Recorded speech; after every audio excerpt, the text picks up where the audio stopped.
If you were fixing your bra straps, fussing with wires, or battling your bra during this podcast, stop right now. You'll want to hear this. Those bra problems, those problems you thought you had to live with, Third Love has solved them. Their bras make it easy to get what you want, whether it's ultimate cleavage, a smooth look, or stopping your shirt buttons from pulling. With over 60 sizes, including half cups you won't find anywhere else, you'll never be stuck between two sizes that don't fit. So stop settling for bad bras. Now's the time to treat yourself and get your problem solved. Save $15 on your first order with code PODCAST15 at thirdlove.com.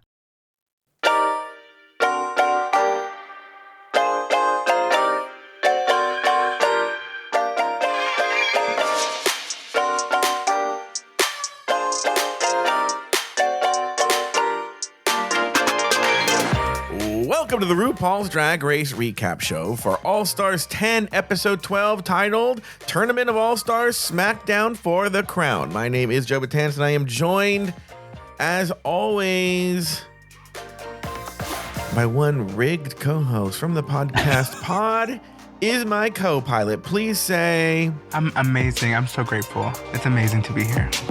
I hope you win the whole thing. You're amazing. To Mr. Taylor the Latte Boy. Hello, Taylor. What'd you call me? You heard me. How are you doing? I'm good. It's our last show. It's the finale. It's our last show. Are you so sad? I am a little. I have enjoyed doing this season with you more so than some of the other seasons. So this one has been my interest has been piqued a little bit more with this one than I think maybe some previous seasons are. Yeah. And by the way, we just completed a very interesting Just Between Us Girls. We learned about Taylor buying a car, but also we had a special guest, Mr. Nathan Patrick Brown, who this is why I don't have a script for today. Everyone, I don't have a script for today, is because I've spent the past 2 days with Nathan and his sister at the Disneyland theme park and resort. That's where I was nonstop for the past couple of days. And so... we had to lose some things. I have notes and I have outlines. I just don't have a script. And but Nathan came on the air and discussed a little bit, just sort of his thoughts on the differences between Disney World and Disneyland. Taylor got really upset and stormed off in a huff because he's a big Disney World promoter. It was a lot of drama, and then we just had a nice, pleasant end of the season conversation over there at Just Between Us Girls. And you can hear that in a few places. You can hear that on Apple Podcasts, if that's where you listen, and you're like, I don't want to deal with Patreon. I don't want to deal with any of that shit. You can just scroll up at that main page of the landing page for our show on Apple Podcasts.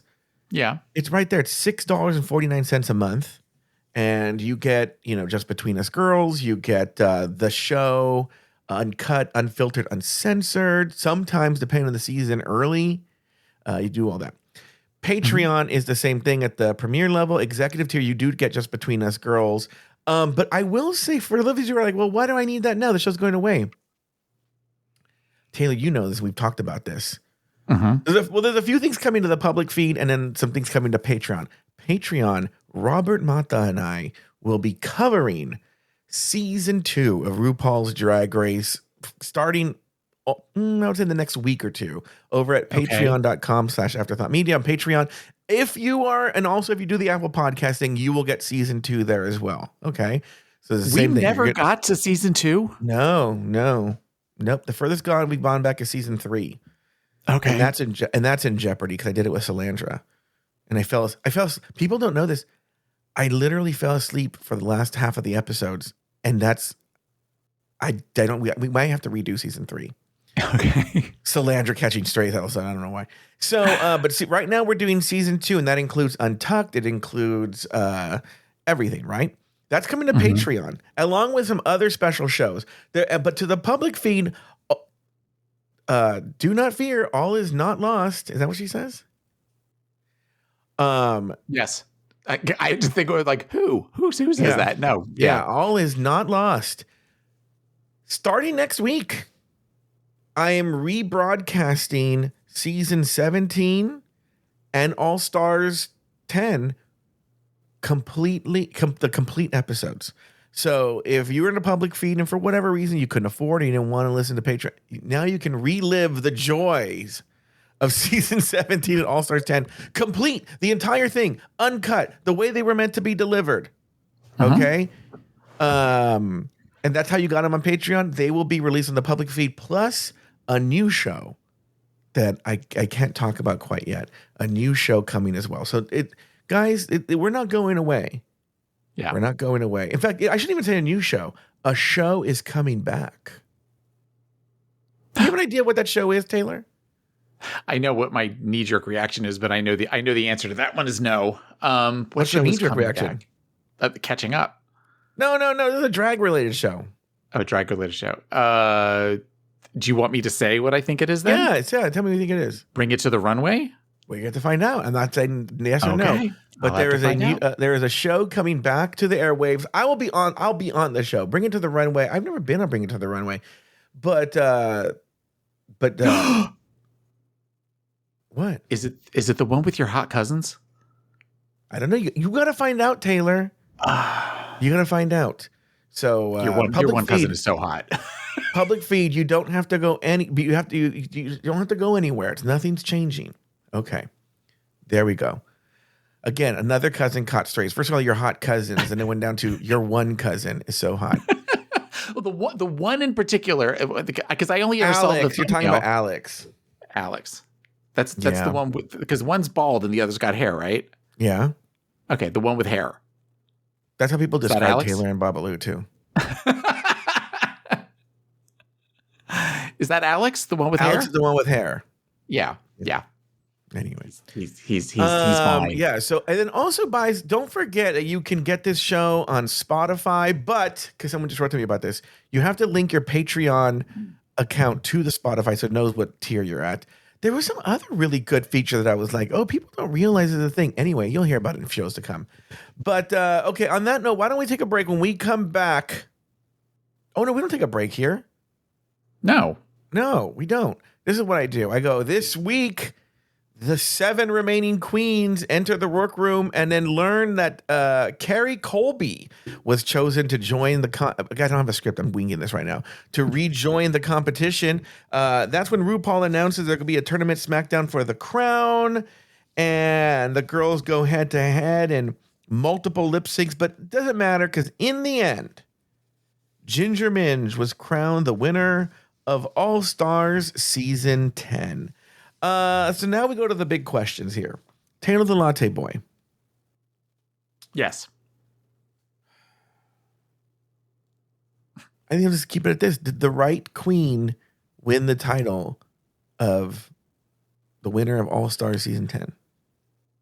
If the episode was dependent on the performance today, no.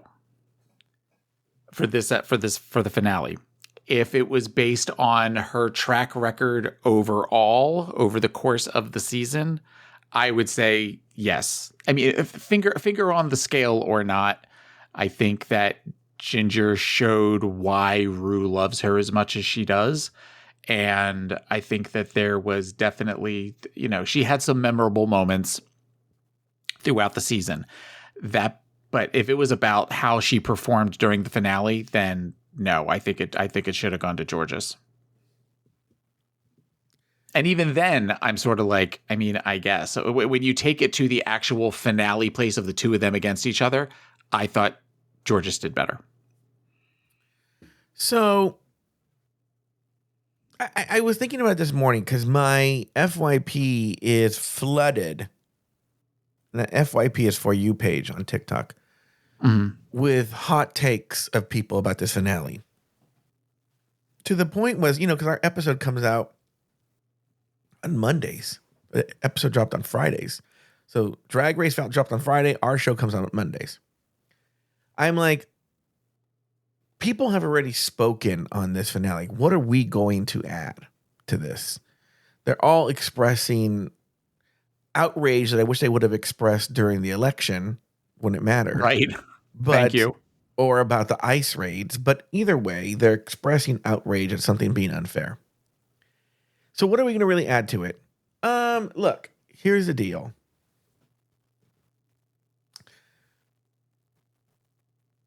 I mean, I've talked about this before. There are a lot of queens who deserve. I'm going to rephrase the title of the crown. There are a lot of queens who deserve to be in the Drag Race Hall of Fame. Stop. Full stop. Mm-hmm. You know, you got your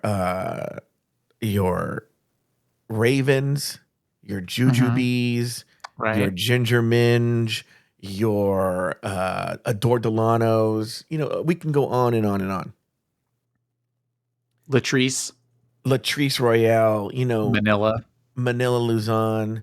You know, there are so many queens who deserve a spot in the Drag Race Hall of Fame. They should just do, like, let's get it done. You know, in other words, when they do the Baseball Hall of Fame, which to me is the OG Hall of Fame, they don't make the players go out there and play a game of baseball in their 60s. You know, they have a panel of sports writers who get together, and that's who they vote who should be in the Hall of Fame. Yeah. And it should be just like a yearly thing. One queen just gets it without, you know, any competition or anything. You've earned your spot. You've done a lot. You've done the work. You have earned your spot in the Drag Race Hall of Fame. Because if anything, and I'm not even speaking of the merits. I'm not even answering my own question about whether Ginger deserved it. I think you're right. Based on this lip sync, no, you know what? I am going to rephrase it. Based on 2 episodes, no. But if they were going to have this season so in the bag for this Ginger Minge, then honestly, she did really well in her bracket. They didn't need to put the thumb so hard in the scale. She could have lost the design challenge. They could have given that win. In fact, if anything, it would have added drama. Like, here's the first episode. Oh my God, Ginger didn't win. Is she going to be able to catch up? Because she still would have won. She still would have won, you know? And on episodes 2 and 3, she deserved those wins. You could make a very strong argument that she deserved those wins. And people wouldn't have had that bad taste in their mouth where they would have immediately been like, oh, well, we see where this is going. They would have been like, oh, this is a little more fair. She didn't have to win the lip sync. They could have done it where she still won the bracket, or didn't even have to win the bracket, that she made it through to this place, and then she wins the whole thing, right? Right. Also, if you know you're going to make it in the bag for Ginger, why on earth would you have the season finale be a lip sync Smackdown for the crown? Which Ginger cannot win. Right. And so it's in a weird kind of way they highlight it. It's almost like they were flaunting it. Like, in what universe did they think we believed that Ginger Minge was going to come out number 1 on the Rada Queen? Yeah. Release the files. Release the Rada Queen files. That was something that I thought, well, this is very convenient, because when they did it last season, they eventually showed the girls who voted for who. There's no way for them to prove unless they all get together in a group chat and say, who did you vote for? Who did you vote for? Who did you vote for? And that they'll never all release that, because I'm sure that goes against something in their contract with World of Wonder. Yeah. When they said that, when you've got people like Aja and Georges, and they're saying that Ginger Minge is the biggest competition for the lip sync Lollapalooza, it is to laugh. I mean, come on. Yeah. So, I mean, it's weird. They've basically tainted Ginger's title. Like, they gave her the title, but it's like with a large fucking asterisk. And is it worth having the title at that point? Yeah. I don't know. Which right. sucks.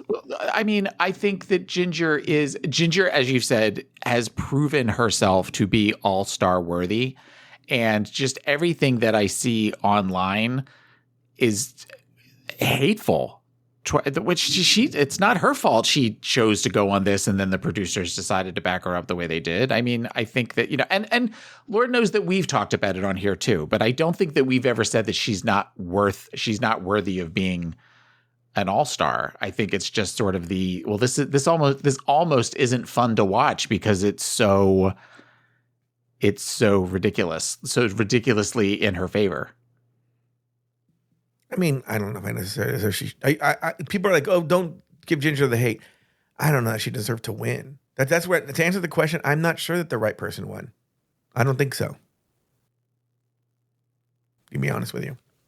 Okay. But that doesn't say that Ginger doesn't deserve to be in the Hall of Fame. That's why I reworded it. I don't think she deserved the win, but she deserves to be in the Hall of Fame. All right. On that note, we're going to take a break. When we come back, we're going to talk about the rest of the episode.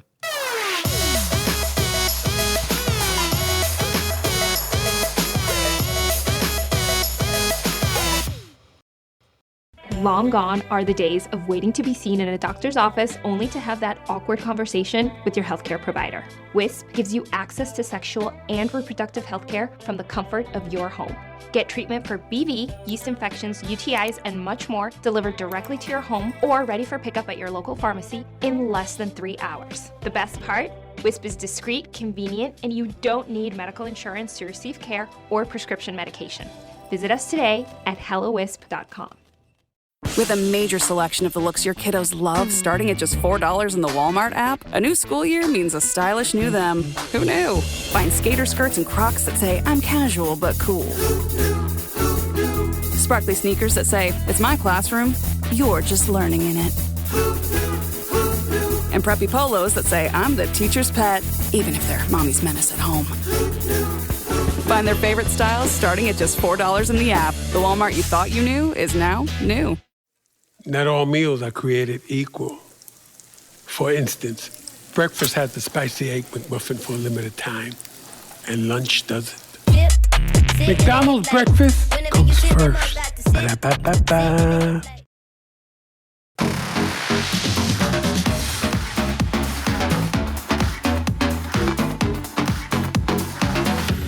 And we are back. All right, everybody. We are here back, and now we go to the big question. Taylor, what is your big takeaway from this episode? I don't know that I have a takeaway. I don't really have one. I don't really have one. We watched it in the pool and it was okay, but it wasn't like with a few exceptions. There wasn't a lot of like fist pumping watching this. So there was, but not while watching it. No, nothing like that happens in the pool. Be too much friction. Yeah, not in the pool. Have you ever been fisted? No. Hi everybody. No. Welcome to RuPaul's Drag Race Recap, a family show. No, have you ever fisted? No. That is one of those things that if I am scrolling through various feeds that I may have cultivated or curated over time, if I see that happening, I'm immediately like, nope. And I just, that's not my jam at all. Mm-hmm. Have you? No. But that said, if I were to see it in real life, I would be very intrigued. Not turned on, not in a sexual way, but just more like with the mechanics of it. The idea of injury for me is far too great. I would be worried if I was giving or receiving the entire time. I would just be worried that something would happen, and then you have to explain to an ER staff what you were doing. And I just no.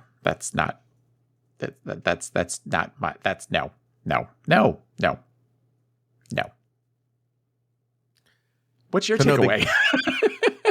My big takeaway is this.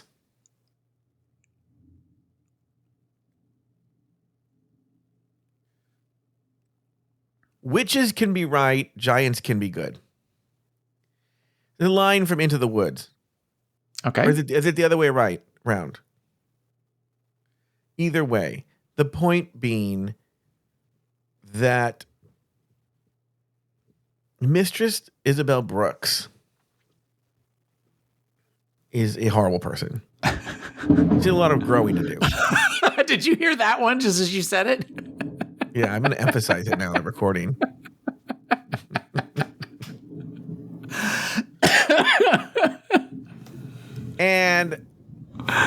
But she was right. As you heard in the clip 0,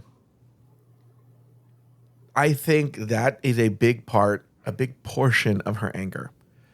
On the previous episode, was she realized, she saw, it was almost like whatever that guy's name is. At the end of The Usual Suspects, after Kaiser Soze, after he realizes who Kaiser Soze is, he looks around the wall and all that nonsense.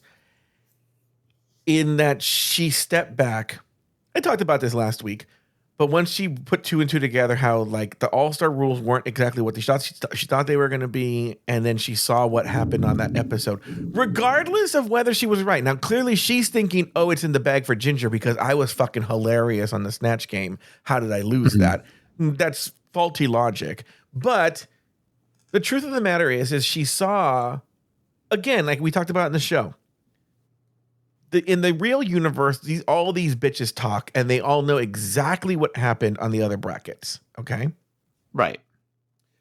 So everybody knew what Mistress did in her bracket, but also she knew exactly from the other bracket, probably from talking to the queens, that they were probably grumbling like, "Oh, like Ginger won every episode. She shouldn't have. She won a design challenge," and she wanted to see it for herself, and then saw what happened that first episode on Snatch Game, where she was in the bottom and Ginger was at the top for what she thought was a mediocre Snatch Game. But the point was, she saw what was happening. She saw the machinations. Everything became clear. And she called it. She was the first to call it, if you think about it, because they recorded this in April. She already saw how this was all going to shake down. And so my big takeaway is, like I said, giants can be right, witches can be good. Yeah. And she is right. She was right. Her reasons, her logic, and how she carried it, everything else is wrong. But her ultimate conclusion is correct. It actually reminds me of us. Robert, for some stupid reason, reads the reviews of RuPaul's Drag Race Recap. And yeah, he shouldn't. But then he like, why? I don't know. It's so silly. And then please don't tell me anymore, Robert. I don't like to know. But he talks about how one of the big complaints on the reviews is that we're just so negative. Why do we even watch the show? Blah, blah, blah, blah, blah. And I say, that's Taylor, not me. But I will say is, and I still hold true to this, is we are the Mistress Isabel Brooks often.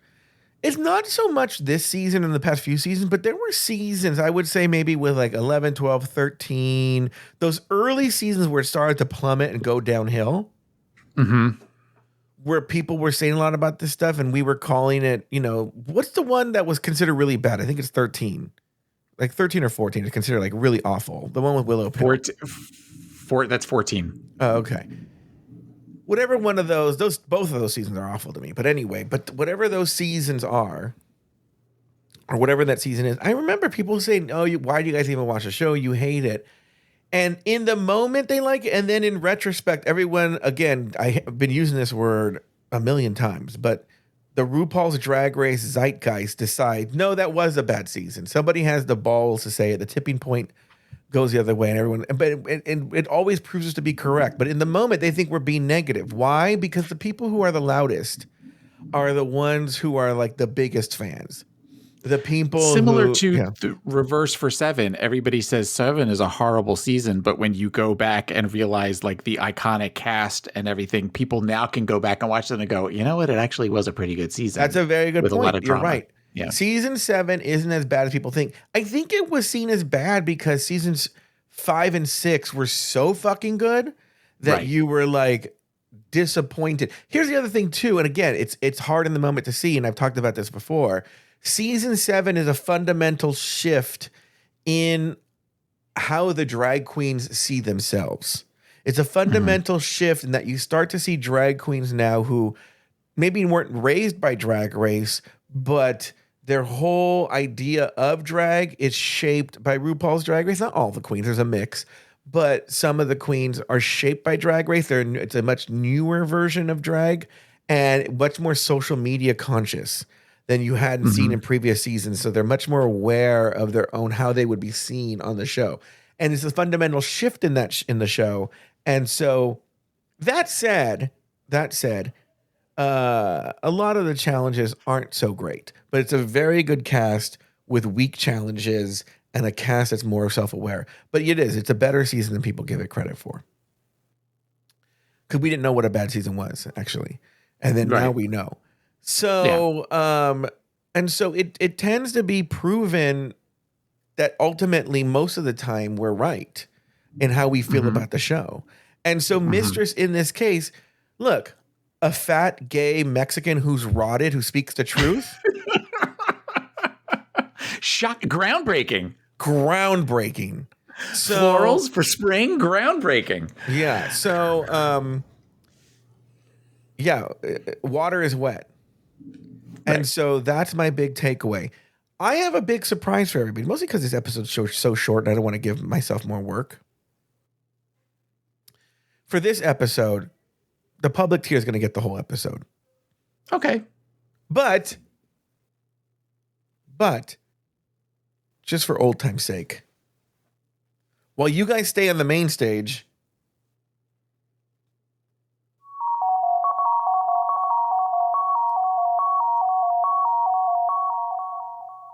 public feed, this is what it sounds like on the other side.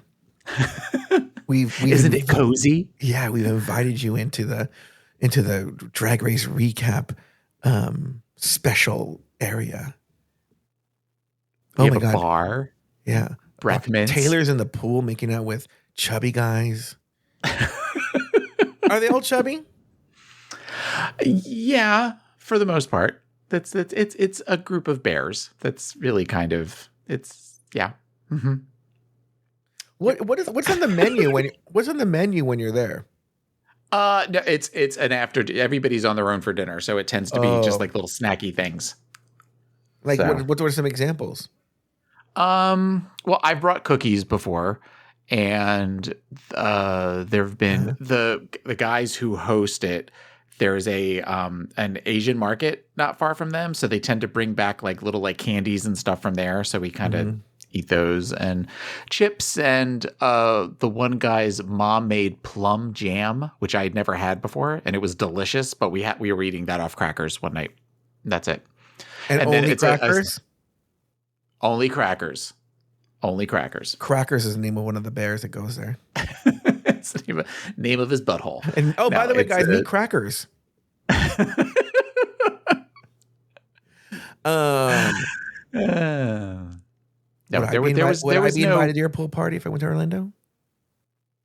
Well, it's not in Orlando. It's in St. Pete. But you know what? Yes, if you wanted to come to the bear party, you could absolutely come to the bear party. But I don't have a hairy chest. That's okay. The one guy doesn't necessarily have it. It's just larger guys. I mean, it tends to be guys that are of various hairiness. Are they okay with Latinos? Yeah.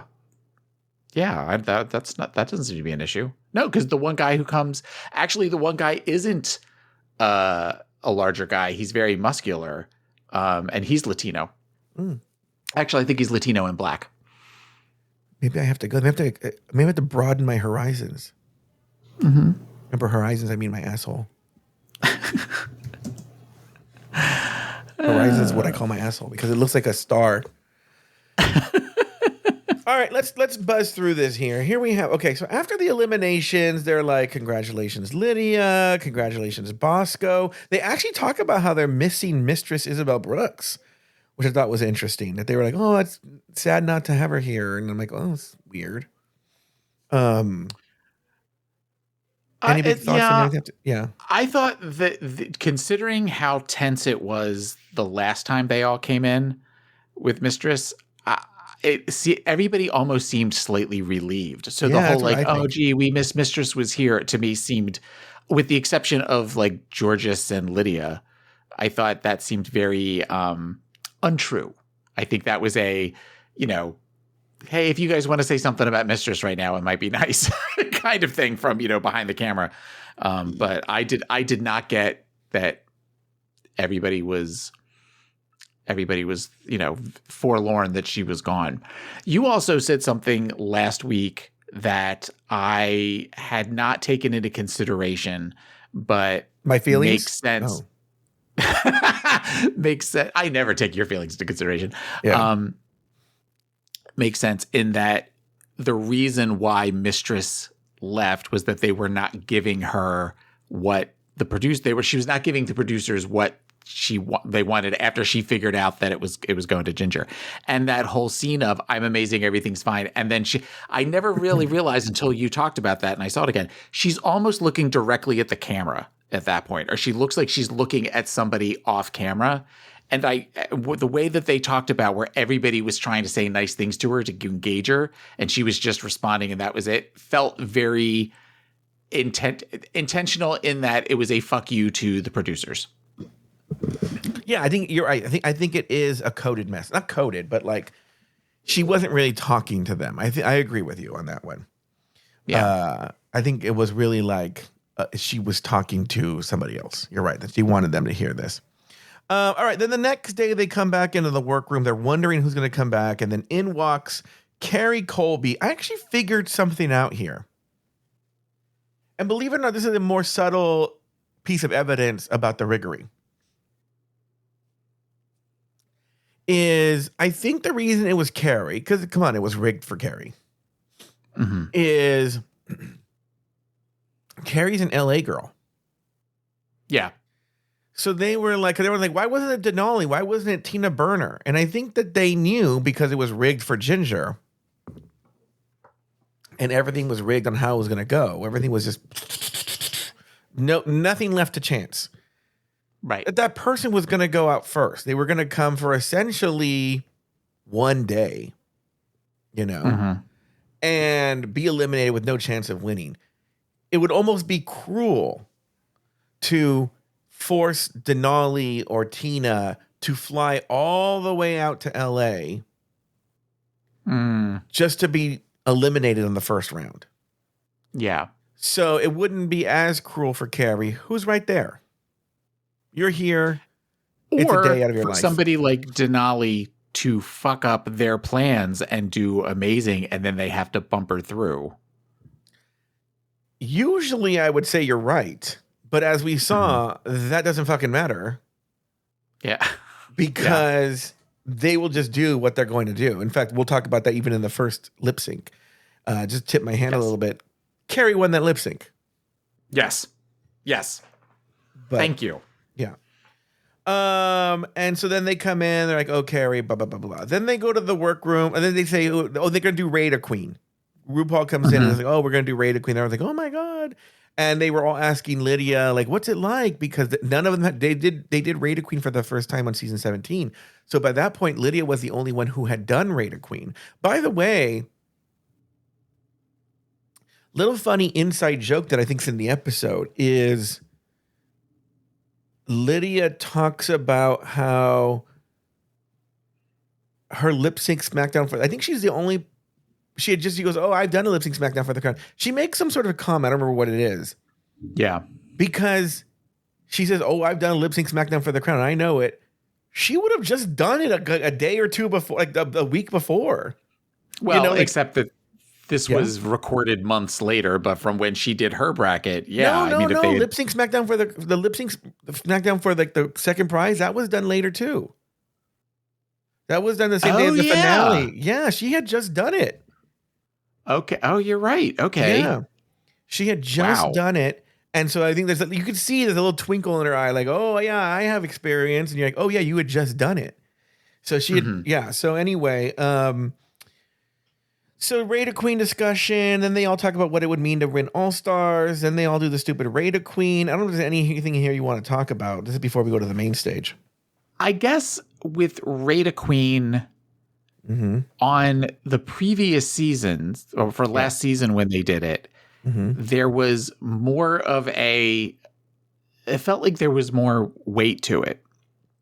in that you were talking about, you'd already seen all of the talent show performances, and then you were rating which one you liked from top to bottom.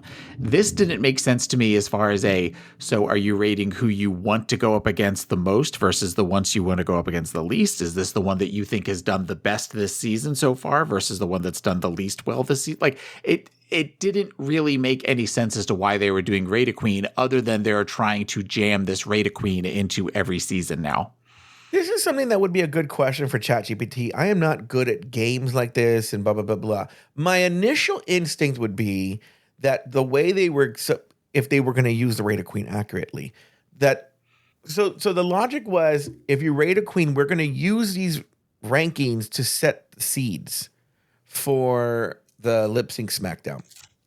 Mm-hmm. So it seems to me that it really doesn't, I can't think of a reason it would behoove you to fuck with, like, in other words, to pull a Plain Jane. If anyone doesn't remember, Plain Jane voted backwards. She voted the worst queen number one and the best queen the worst, which in that case, it would matter. It would matter because there were consequences. In this one, it just really set their place. But even if they were good, it really wouldn't matter. Like, it just wouldn't. And you would need enough of people to do that to actually even make it mean anything. All you might do if they were doing the math accurately is move a person from first to second. So in a weird kind of way, it probably, I imagine, but again, it would take forever to tell ChatGPT the rules of what was going on if I to give an answer. Maybe I'll have that for Alaska Thoughts if I remember. But I don't see what the advantage would be, if I'm being honest. Yeah. And it doesn't matter at the end of the day anyway, because we might as well talk about it here. What we saw on the Rate a Queen was all bullshit. I have the rankings here. Why don't we actually go over the rankings? Because they talk about this when they're doing the seeding. So what the rankings I'm telling you would be how the most points to the least points, and that's where they got ranked. So so remember, the Rate a Queen was for you to rate. Was there a specific directive for who you want to go against in the challenge? No, that's what I'm saying. Is it didn't make any sense. It's just like where they were all just were up there kind of doing it just to do it, to fill time. It felt like a time filler. I might have to go and listen to that again to see if there were any specific directives. But let's assume that, like, who you think the best lip syncers are. Because what they have right now is Ginger Minj is number one, meaning more people than not put Ginger Minj, even though I think with these ranking things, it gets all crazy with like weighted and like the way like New York City does their like polling thing, right? But Ginger Minj came in number one. Lydia B. Collins came number two. Georges was number three. Dia Betty was number four. Bosco was number five. Aja was number six. That is the craziest one of all. Like, why Aja, who's known as a good lip syncer, is number six. And then you have Irene the Alien and Carrie Colby. Those make sense. Dia and Bosco in the middle make the most sense. I probably would have switched 2 and 6. I probably would. No, well, first I wouldn't have Ginger Minj as the best lip syncer. Right? Right. It just doesn't make any sense. So clearly what they were doing was they were like, fuck what they really voted for. We're going to set this up so that Ginger Minj, the only way they could ever face each other would be, and Georges, I'm sorry, Ginger and Georges, who are clearly who we're going to have in the final two. Right. That the only way they would ever face each other would be in that final competition. Because you don't want to have a thing where the real competition, I put that in air quotes, everybody, is between Georges and Ginger like round 2 or round 1, or even round 3. Right. They want it to be the big finale. Who's going to win this? And so it's all fake. Yeah. And that's why they didn't show who voted and how they voted. But did you have any thoughts on this Rate a Queen or anything like that? No, I think that, like I said, it just felt like a time filler. Yeah. Or just to sort of obfuscate how they did this. All right, so let's go to the lip syncs now. We have lip sync round 1. So these are like the round 1, the first round. In the first lip sync, we had Ginger Minj versus Carrie Colby. Now they did this thing where they had Bruno pull the balls from a bingo cage. Sure, they did. Yeah, and it would all the balls say Ginger on it, and the ball would tell who determined the song. And in this case, the ball said Ginger. She got to choose a song, and she chose "Disease" by Lady Gaga. She went up against Carrie Colby.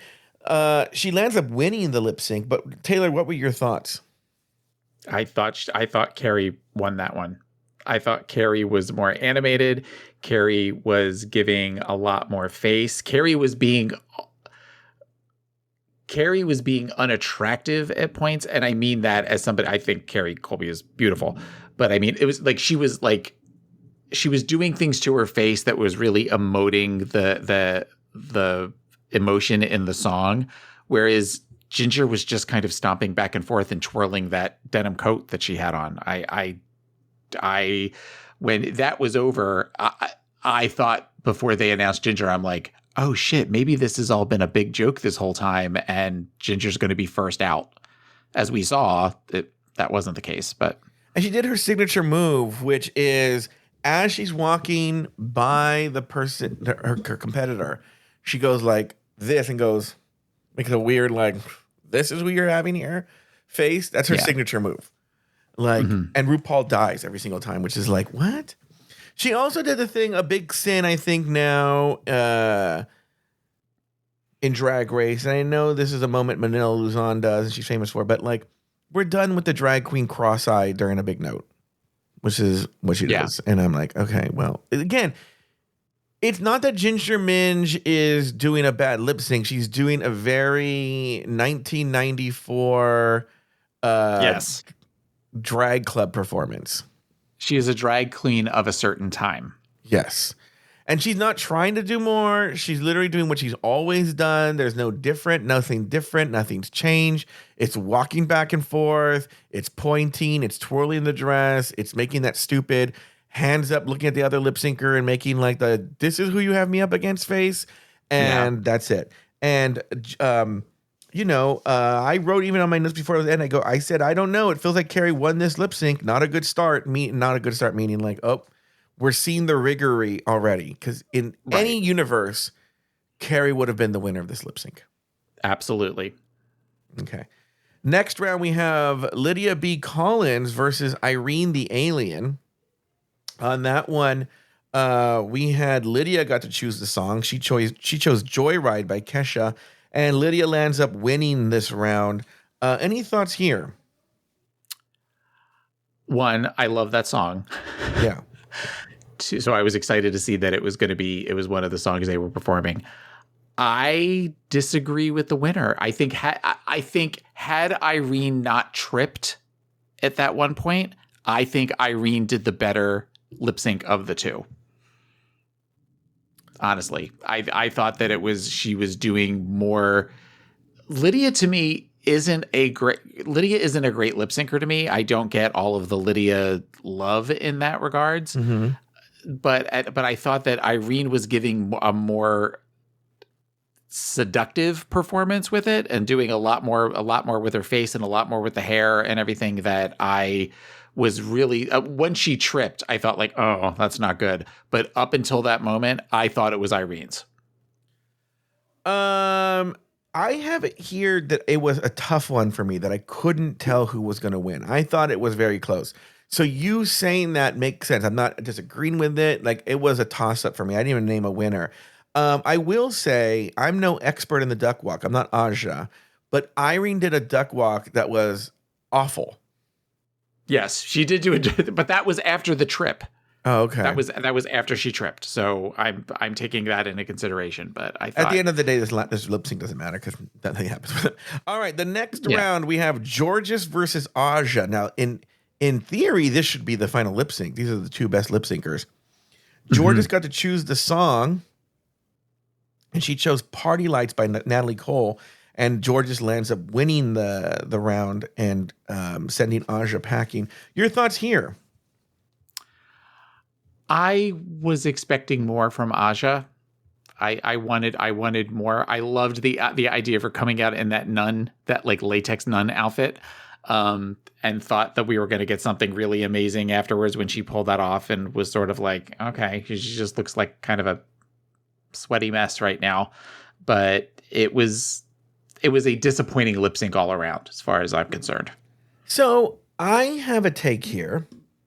Again, like the previous lip sync, I think it was really close.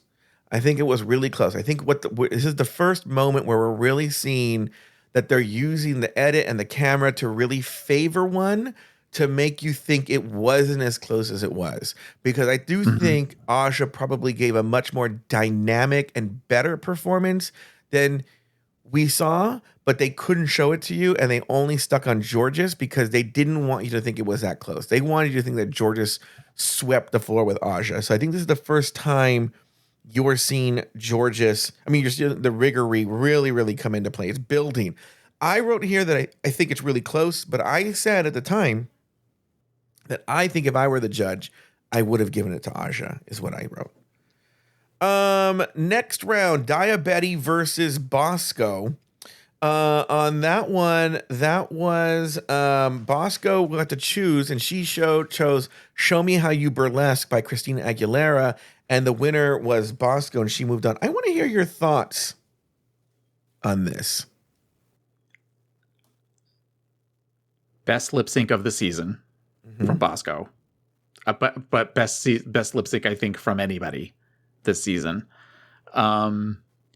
When it was over, I said there was 7 of us in the pool, and I said, did we all just turn straight? Which made everybody laugh, because I thought it was. I've watched it a bunch of times on like Instagram and stuff. I just thought it was so well done. It spoke so much to who she is as a brand, kind of similar to her talent show thing last week, that it was captivating. I loved the fact that she got to pick that song. Is very interesting that nobody thought to kind of knock her out by grabbing that song first, but that she came dressed for burlesque. She picked the burlesque song. She did an amazing thing with the fan dance. I absolutely loved it. However, I thought the way that Daya performed it was really great as well. That was probably the best lip sync of the night, of the 7 different lip syncs. And while it was going to go to Bosco just because of everything around it, I thought that Daya held her own through all of that. I have a controversial take. Okay.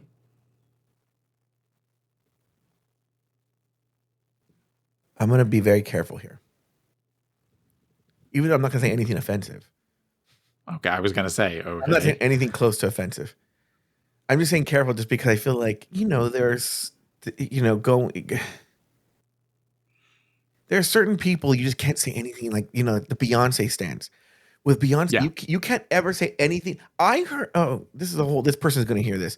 Someone sent me a podcast that they wanted me to listen to. And I listened to this podcast, and on it was sort of just a given that if Beyonce wanted to be president of the United States, she could, and everyone would be gagged. And I'm like, I think you live in a weird world. There's no one. Beyonce would not win the presidency of the United States. Okay. But that's all I'm going to say on that, because I don't need Beyonce stans coming after me. Right. Okay. But that said, I think Bosco did a fantastic performance, and she looked beautiful. And the thing with the feathers, and that she turned into a fan, or the headpiece that turned into a fan, and was it a classic burlesque piece? And she looked beautiful. Everything you're saying, yes, I agree with. But just because the song has the word burlesque in it doesn't mean it's a burlesque number. Just because the musical is called Phantom of the Opera doesn't mean it's an opera. And I think that if you're looking at it performing to the song that was chosen and that song's composition, Diabetti performed a lip sync that was truer to the spirit of the song than Bosco did. I've never seen a burlesque. That song is like a song that you dance to, that you do like a traditional lip sync. It's like a way, like the actual number in the movie Burlesque is nothing like what she performed. Right. And I think it would be better if they had is the performer named David Rose. I'm sorry, the composer David Rose. That sounds right. To his song "The Stripper," maybe I will do that. Maybe I'll make something where I put it to see, like, if it was to the song "The Stripper," then I would be like, yeah, that's exactly. This is a burlesque number. That's how that goes. It'd be amazing. And I'm not saying the performance wasn't amazing. It just, to me, it didn't match the song. It would be as if, like, this is going to be very offensive, but if I put, like, the Kennedy assassination and then put the Benny Hill theme song under it.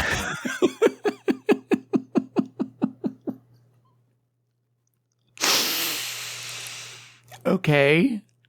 I think that there is a world in which you could go to a burlesque show and it would be that 40s Glenn Miller band sing type of boom, boom, boom, boom, boom, boom. Or sultry and sexy. Where you can still be sultry and sexy with that and still have that kind of music going. I get what you're saying. Diabetes. You also figure that the burlesque came out in like 2010. So you're also at the tail end of like Pussycat Dolls and things like that. So Diabetes was giving more of that kind of, which also speaks to that kind of music just in a different way. But I also think the difference is with Bosco gave something completely different than anybody else did. So this is because this wasn't the winning number. No one talks about this. I'm challenging everyone to go back and rewatch this. The camera work on this particular number was diabolical. I can't even talk. Diabolical. Diabetical. In that you have to go look at it. Bosco is the only one getting full fucking glamour shots. Okay? Mm-hmm. And then the camera on Dia is holding super, super, super tight. Like, you don't get much beyond the shoulders. They're not showing you the rest. So it's like fun. Except for the awkward second when she's taking off the bottoms. Yeah. It's so tight on her because they don't want you to see what she's doing because they want you to think that Bosco's wiping the floor with her. I think that her performance was great. It didn't match the song. And, to give a better example, well, you'll still use the Benny Hill theme song, but if you have like, whoever a famous ice skater, Brian Boitano doing his like gold medal Olympics thing, and you put the Benny Hill music, it's like, it just doesn't match. It doesn't match. And they didn't show you Dia because we couldn't handle her punk rock attitude. But two is that we would see that even if it wasn't a winning act, it was much closer than we think. I wish I got to give props right here. And I want to give it right here in the middle of the show to J. Thomas Plank, who the entire season has been a champ, uploading the show for me to be able to pull clips and do all this. So bravo, J. Thomas Plank. Thank you. And he uploaded this episode, but because we didn't do looks, I didn't pull anything, and it would take too long to download it right now. But maybe what I'll do, if Future Joe remembers this, is for the video, I'll put it in as we're talking as an insert. But if you look at this number just pulled, like it's Cuckoo Town. It's not not Cuckoo Town. It just doesn't match. And I think that I don't know that Dia would have won because we didn't see enough of it, but I think there's a reason they're hiding it. Thank you. All right. Next for round 5. This is for round 5. Now we're in the second round, actually, or lip sync round 2. Right. Only 2 lip syncs here. We have now the winner of Bosco now has to stay on stage and immediately go up against Ginger. Strangely, Ginger got to choose again. Right. And she chose Raise Your Glass by Pink, which is obviously with Bosco standing there in the burlesque outfit, essentially titties out, Yeah. It's just going to be, you're already starting at a negative. Right. And the winner was Ginger Minch. I mean, there was no way, it would have been, not impossible, but it was no way that it would have been difficult to pull that out. That kind of number. I mean, you're dressed for an evening. You're dressed in an evening gown to go to a tractor pull. It's just not. It's not conducive to the song or what you're trying to convey when you're doing it. There's enough moments in that, I think, for Ginger to do the whole like, my drink is empty, that sucks, and do like the big emoting with the face, the big drag queen emoting. So it's another song that was really kind of made for Ginger's style. And look, here's the thing too is the direction again, I wrote telegraphs everything. The direction is atrocious in this episode. And then also, look, if you're going to rig the ball cage, have you ever had a little kid who's trying to like prank you? And let's say they have that stupid like gag peanuts in a tin can, and then they go like, and then the snake jumps out, and then if it's a little kid who wants to like, Taylor. Yeah. Don't you want some toffee peanuts?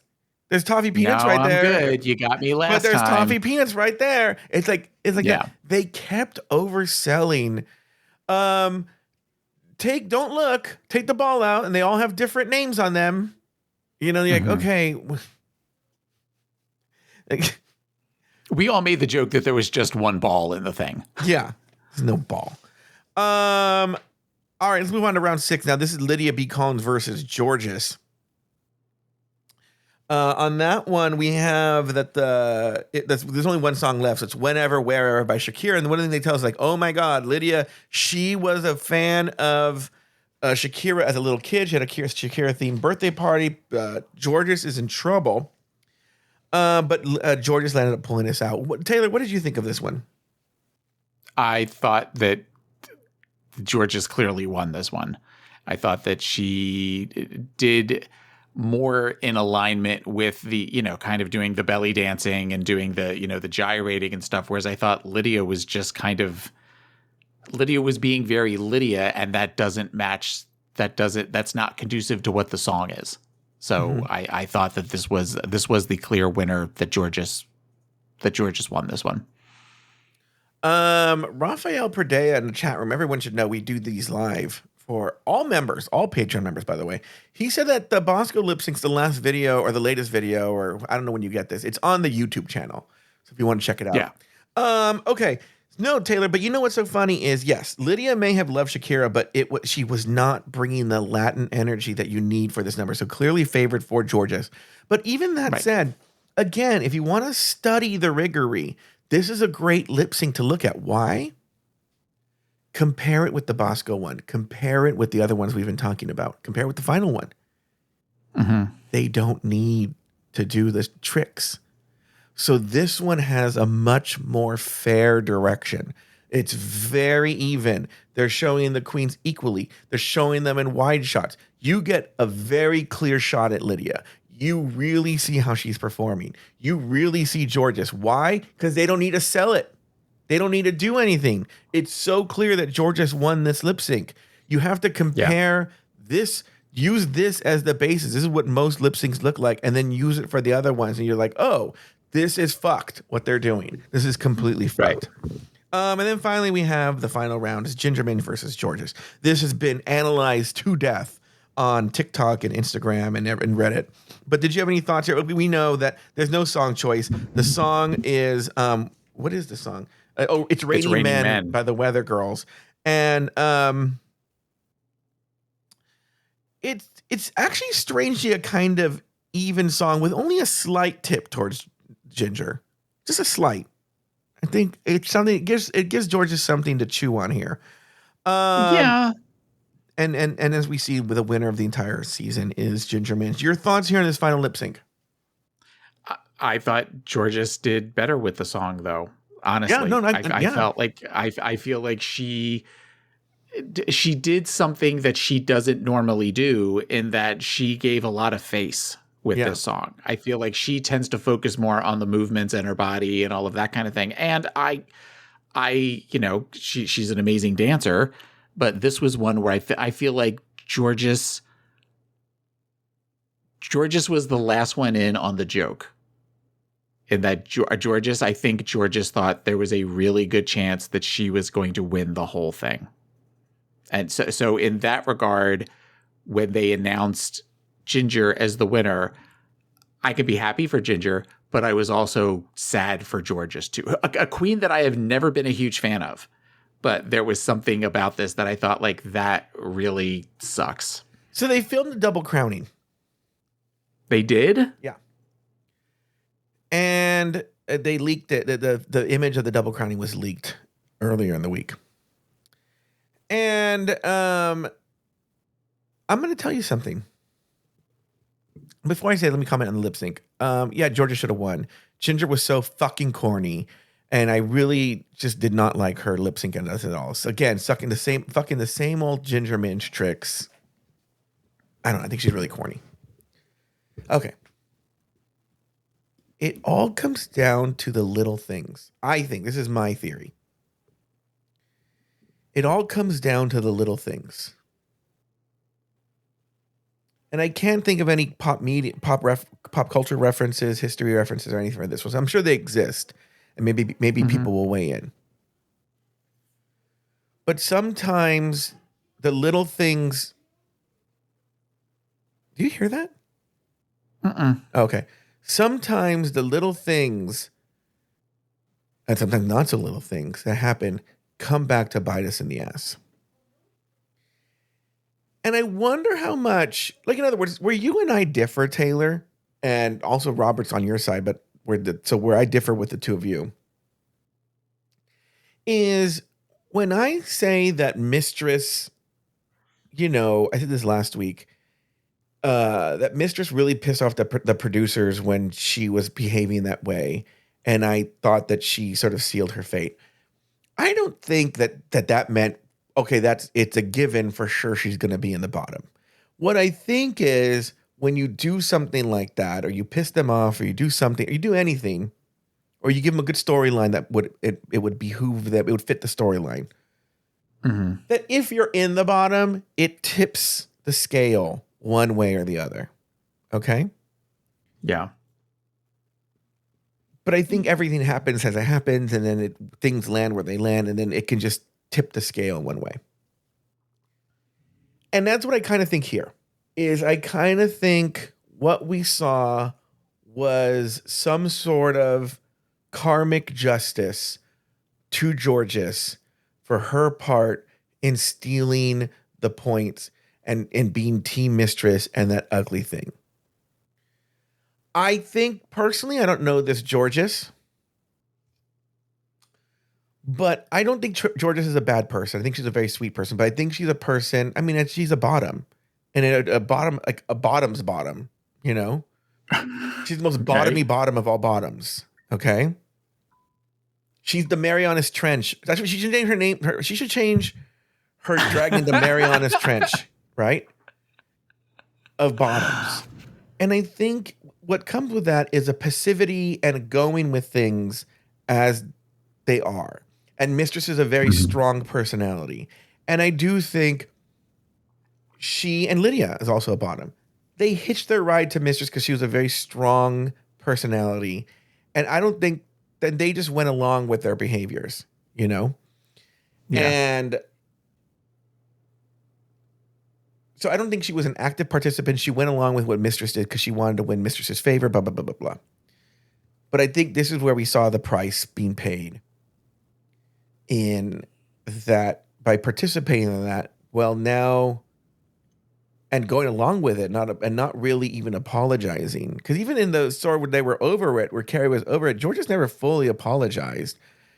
She was just like, I just did what I did, kind of thing. I was just playing the game, girl. I was just playing the game, girl. I saw an opportunity, so I had to take it. Yes. And I think that's just the thing that goes like, should we make it a double crowning? Should we not? Because honestly, it probably would have been better for World of Wonder to have made a double crowning. Yes. I was just thinking that. It would have reduced the sting of it being so in the bag for Ginger. People are like, okay, well, these two queens have been on 3 or 4 times. They get it. Yeah. But I think just that little thing is like, are we rewarding bad behavior? I don't know. This is just my thinking here. It's these subtle little things. I don't know anything. What do I know? I'm a big dummy. Okay. but this is just my thought. Taylor, we have the winner. We dissected everything to death. I didn't even think we'd go this long. Do you have any final thoughts on this episode and the season?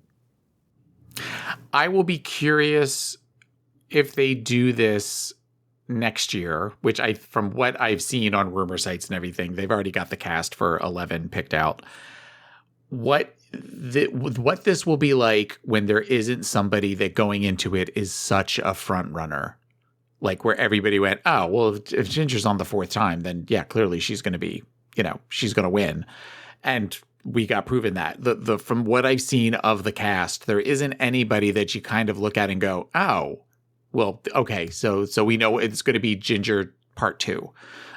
So I think that will give it a little bit more weight. I, for the most part, enjoyed this season. I've talked on here about how I have loved the concept. I love the change in it. I love that it's these small little brackets. So in that regard, I will be curious next year what if this really can work for that. What about you? First I want to address something you said. I wonder if they even care, Taylor. I wonder if they even care.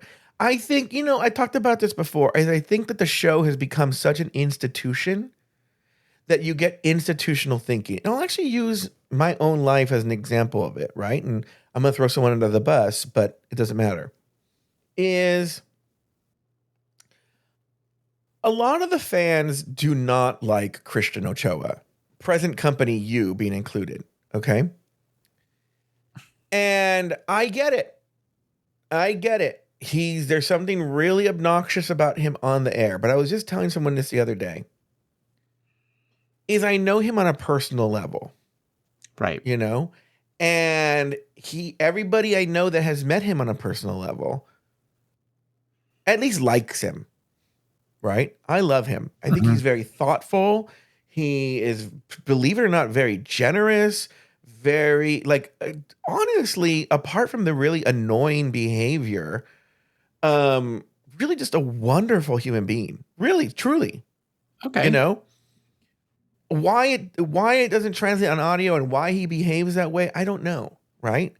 And people have tried, and by the way, like all of us, he can behave like a fucking asshole sometimes too, right? Yeah. But people try and get me to be like, fuck him and have the same, and I'm just not. I love him. I really do. I'm truly love Christian Ochoa like a fucking family member. Okay. And so there's nothing you guys are going to say that's ever going to get me to turn my back on him. Okay. The reason I'm saying this, even though it would... But for the record, I have never said anything to try to get you to turn your back on him. No, I want that out there. No, not you. Okay. A lot of the afterthoughts, And so anyway, now, by the way, you don't hear him much on the airwaves anymore, right? Right. But I'm not opposed to it if there's a right project for him. I just haven't found the right project. And I've known Taylor for I've known Christian for about 4 years now. Okay. Mm-hmm. The reason I bring this up is now imagine a family of people, a show where they've worked together since season 7 or longer. They're a fucking family. They know each other. And this includes the drag queens.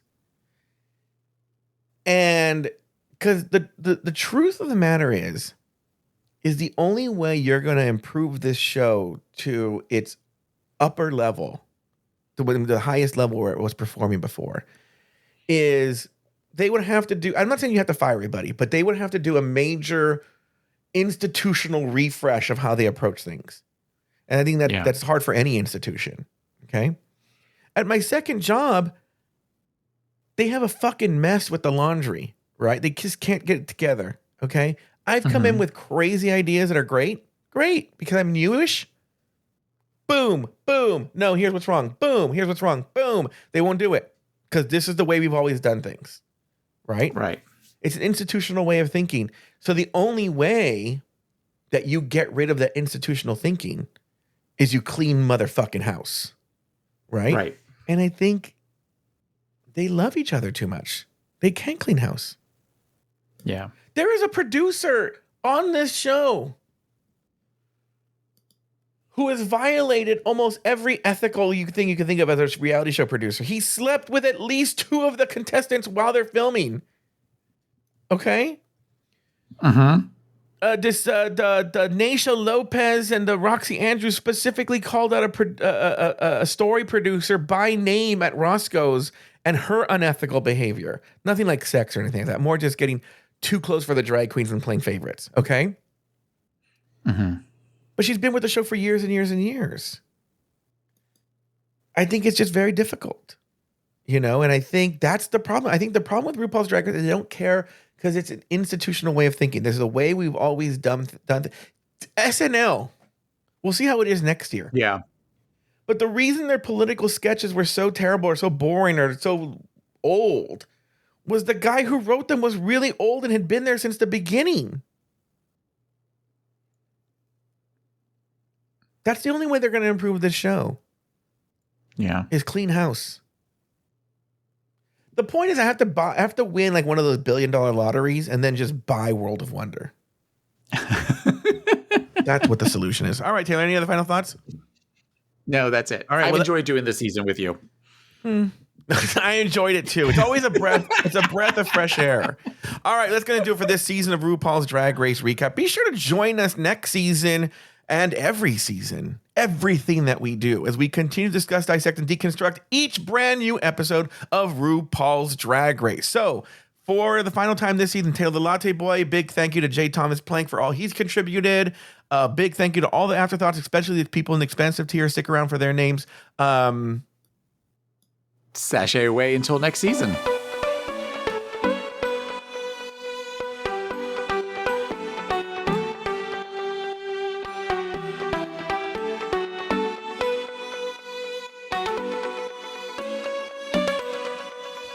Thank you for listening to Drag Race Recap. Have something to say? Leave us a voicemail at speakpipe.com/afterthoughtmedia.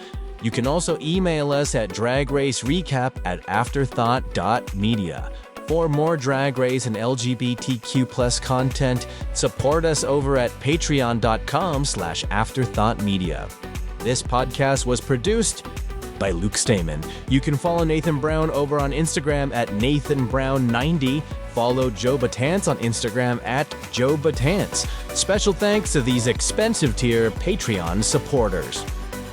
April Pacheco, Astute Girl, Brad Coley, Coco San Pedro, Derek Byers, Doofus Maximus, E. Smith, Efren Barbosa, Phil Skit Pony, Flying Suki, Humble Pie, J. Thomas Plank, Kathy Zender, Katie Whitmire, Lauren Eckert, Lucy Carrasco, Mary S., Mike Yeager, Nikki Baker, Nikki Pettit, Polly Anne-Marie, Poppy Woods, Ricardo Herrera,